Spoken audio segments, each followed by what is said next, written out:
ইটাহারে শিশুর রহস্য মৃত্যু, সাপের ছোবলের আশঙ্কা। ইটাহারের নন্দন গ্রামে 5 বছরের এক শিশুর রহস্য মৃত্যুকে ঘিরে চাঞ্চল্য ছড়িয়েছে। মৃত শিশুর নাম মাহির রহমান, বয়স 5 বছর। তার বাড়ি ইটাহার থানার নন্দন গ্রামে। বুধবার পুলিশ দেহ উদ্ধার করে ময়না তদন্তের জন্য রায়গঞ্জ মেডিকেল কলেজ ও হাসপাতালের মর্গে পাঠিয়েছে।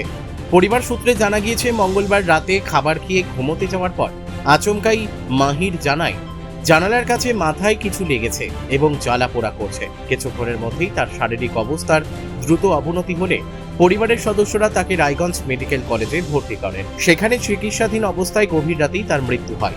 হাসপাতাল সূত্রে জানা গিয়েছে, চিকিৎসকদের প্রাথমিক ধারণা সাপের ছোবলে শিশুটির মৃত্যু হয়ে থাকতে পারে। ঘটনার প্রকৃত কারণ জানতে ময়না তদন্তের রিপোর্টের অপেক্ষায় রয়েছে পুলিশ। ইতিমধ্যেই ঘটনার তদন্ত শুরু হয়েছে। দাদা আপনার নাম বলতে হবে না, আপনার নাম? নজরুল হক। কে মারা গেছে? ভাস্তা আবু। কি নাম? মাহির রহমান। কত বছর বয়স? 5 বছর। আচ্ছা, কি হয়েছিল ঘটনা?